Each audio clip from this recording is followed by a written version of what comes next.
Hi hello friends, welcome back to my channel. ಇವತ್ತು ಇನ್ಸ್ಟೆಂಟಾಗಿ ಗಿನಿ ಮಾವಿನಕಾಯಲ್ಲಿ ಯಾವ ಥರ ಉಪ್ಪಿನಕಾಯಿ ಮಾಡೋದು ಅಂತ ಹೇಳ್ಕೊಡ್ತೀನಿ. ಸಿಂಪಲ್ ಇಂಗ್ರೀಡಿಯೆಂಟ್ಸ್, ಸೂಪರ್ ಟೇಸ್ಟ್ ಅಂತಲೂ ಹೇಳ್ಬೋದು.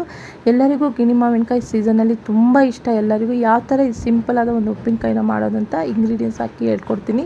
ಸ್ಕಿಪ್ ಮಾಡಿದ ಹಾಗೆ ನೋಡಿ, ಆಗಲೇ ಗೊತ್ತಾಗುತ್ತೆ. ನಾನಿಲ್ಲಿ ಅರ್ಧ kg ಗಿನಿ ಮಾವಿನಕಾಯಿನ ತಗೊಂಡು ಸಣ್ಣ ಸಣ್ಣದಾಗಿ ಹೆಚ್ಚಿಟ್ಕೊಂಡಿದ್ದೀನಿ. ಎಷ್ಟು ಕಲರ್ಫುಲ್ ಆಗಿದೆ ನೋಡಿ, ಒಂಥರ ಸಖತ್ತಾಗಿದೆ ನೋಡೋದಕ್ಕೆ. ಪುಟಾಣಿ ಕಟ್ ಮಾಡಿ ಇಟ್ಕೊಂಡಿದ್ದೀನಿ. ನೀವು ಸಹ ಆ ಥರ ಕಟ್ ಮಾಡಿ ತೆಗೆದಿಟ್ಕೊಳ್ಳಿ. ಎಷ್ಟು ಚಿಕ್ಕ ಚಿಕ್ಕದಾಗಿ ಕಟ್ ಮಾಡ್ತೀರೋ ಮಸಾಲ ಹಾಕಿದರೆ ಬೇಗ ಹಿಡಿಯುತ್ತೆ ಮಸಾಲ, ಅದಕ್ಕೋಸ್ಕರ ಪುಟಾಣಿಯಾಗಿ ಕಟ್ ಮಾಡಬೇಕು. ಈಗ ಒಂದು ಪಾತ್ರೆಯಲ್ಲಿ, ಸ್ಟೀಲ್ ಪಾತ್ರೆಯಲ್ಲಿ ಒಂಚೂರು ನೀರಿಡಬಾರ್ದು, ಒರೆಸ್ಬಿಟ್ಟು ಅದರಲ್ಲಿ ಹಾಕ್ಕೊತಾ ಇದ್ದೀನಿ. ಮಾವಿನಕಾಯಿನೂ ಅಷ್ಟೇ, ತೊಳೆದ್ಬಿಟ್ಟು ಒರೆಸ್ಬಿಟ್ಟು ಅದ್ರ ನೀರಿನ ಅಂಶ ಇರಬಾರ್ದು, ಆಮೇಲೆ ಕಟ್ ಮಾಡಬೇಕು. ಈಗ 1 ಟೇಬಲ್ ಸ್ಪೂನ್ ಉಪ್ಪು ಹಾಕಿ ಮಿಕ್ಸ್ ಮಾಡ್ತಾಯಿದ್ದೀನಿ.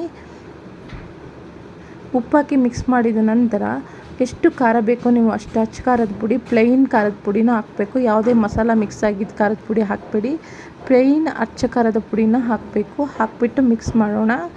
ಇದಕ್ಕೆ ಮೇಯ್ನ್ ಮಸಾಲ ಹೇಗೆ ರೆಡಿ ಮಾಡ್ಕೊಳ್ಳೋದು ಅಂತ ಹೇಳ್ಕೊಡ್ತೀನಿ. ಅದನ್ನು ನೀವು ಉಪ್ಪಿನಕಾಯಿ, ಎಲ್ಲ ಉಪ್ಪಿನಕಾಯಿಗೂ ನೀವು ಮಿಕ್ಸ್ ಮಾಡ್ಬೋದು. ಸಾಮಾನ್ಯ ಉಪ್ಪಿನಕಾಯಿಗೆ ಅದೇ ರೀತಿ ಮಾಡ್ತಾರಲ್ವ ಮಸಾಲ, ಅದೇ ಥರ ಸಿಂಪಲ್ ಮಸಾಲ ಹೇಳ್ಕೊಡ್ತೀನಿ ನಾನು. 1 ಟೇಬಲ್ ಸ್ಪೂನ್ ಸಾಸಿವೆ ಹಾಕ್ಕೊತಾ ಇದ್ದೀನಿ. ಅದರಲ್ಲಿ 1/4 ಅಥವಾ ಅರ್ಧ ಟೇಬಲ್ ಸ್ಪೂನ್ ಆದಷ್ಟು ಮೆಂತ್ಯ ಕಾಳು ಹಾಕ್ಕೊತಾ ಇದ್ದೀನಿ.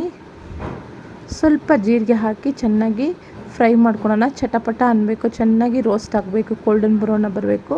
ಗೋಲ್ಡನ್ ಬ್ರೌನ್ ಬರೋ ತನಕ ಸಿಮ್ಮಲ್ಲಿಟ್ಟು ಚೆನ್ನಾಗಿ ಫ್ರೈ ಮಾಡಿಬಿಟ್ಟು ಸ್ಟವ್ನ ಆಫ್ ಮಾಡಬೇಕು. ಯಾಕಂದರೆ ಸ್ಟವ್ನಲ್ಲಿ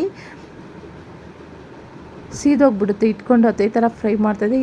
ಇದರಲ್ಲಿ ಬಿಸಿ ಇರುತ್ತಲ್ಲ, ಅದೇ ಬಿಸಿಲೇ ಅದು ಫ್ರೈ ಆಗಿಬಿಡುತ್ತೆ. ಅದಕ್ಕೋಸ್ಕರ ಸ್ಟವ್ ಆಫ್ ಮಾಡಿಬಿಟ್ಟಿದ್ದೀನಿ. ಈಗ ಈ ಕುಟ್ಟಕಲ್ಲಲ್ಲಿ ಹಾಕಿ ಮಸಾಲೆನ ಕುಟ್ಕೊಳ್ಳೋಣ. ನೀವು ಮಿಕ್ಸಿ ಜಾರಿಗೂ ಸಹ ಹಾಕ್ಕೋಬೋದು.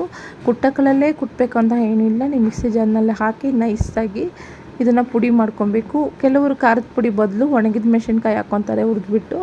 ನಿಮಗೆ ಖಾರದ ಪುಡಿ ಬೇಡ ಅಂದರೆ ಒಣಗಿದ ಮೆಣಸಿನ್ಕಾಯಿನೂ ನೀವು ಈ ಥರ ಕುಟ್ಟೋದ್ರಲ್ಲಿ ಅಥವಾ ಮಿಕ್ಸಿನಲ್ಲಿ ನೀವು ಫ್ರೈ ಮಾಡಿ ಒಣಗಿದ ಮೆಣಸಿನ್ಕಾಯಿ ಖಾರಕ್ಕೆ ಹಾಕ್ಕೋಬೋದು. ನಾನು ಪುಡಿ ಹಾಕಿರೋದ್ರಿಂದ ನಾನು ಮೆಣಸಿನ್ಕಾಯಿನ ಹಾಕಿಲ್ಲ.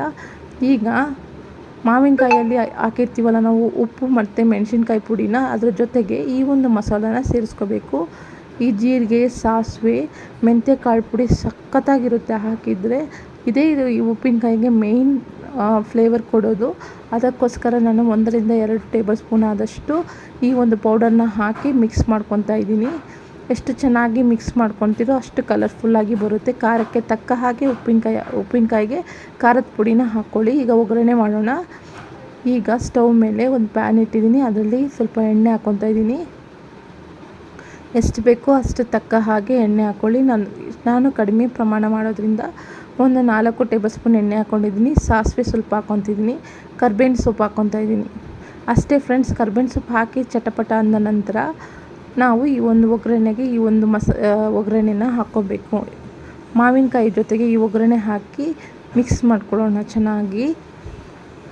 ನೋಡಿ ಫ್ರೆಂಡ್ಸ್, ನಾನು ಇನ್ನೊಮ್ಮೆ ಹೇಳ್ತಾ ಇದ್ದೀನಿ, ಖಾರ ಎಷ್ಟು ಬೇಕೋ ಅಷ್ಟು ಹಾಕ್ಕೊಳ್ಳಿ. ಉಪ್ಪು ಮತ್ತು ನೋಡಿ ಹಾಕ್ಕೊಳ್ಳಿ. ಕೆಲವೊಬ್ಬರು ಉಪ್ಪು ಖಾರ ಕಡಿಮೆ ತಿನ್ನೋರು ಕಡಿಮೆ ಹಾಕ್ಕೊಳ್ಳಿ. ನೋಡಿ, ಇನ್ಸ್ಟೆಂಟ್ ಆದ ಗಿಳಿ ಮಾವಿನಕಾಯಿ ಉಪ್ಪಿನಕಾಯಿ ರೆಡಿಯಾಗಿದೆ. ಈ ರೆಸಿಪಿ ಇಷ್ಟವಾದಲ್ಲಿ ನನ್ನ ಚಾನಲನ್ನು ಲೈಕ್ ಮಾಡಿ, ಶೇರ್ ಮಾಡಿ, ಕಮೆಂಟ್ ಮಾಡಿ. ಮರೆಯದೆ ಸಬ್ಸ್ಕ್ರೈಬ್ ಮಾಡಿ, ಬೆಲ್ಲೈಕಾನ್ ಆಲ್ ಅಂತ ಕ್ಲಿಕ್ ಮಾಡಿ ನನ್ನ ವಿಡಿಯೋನ ಇದೇ ಥರ ಪ್ರೋತ್ಸಾಹಿಸಿ. ಧನ್ಯವಾದಗಳು.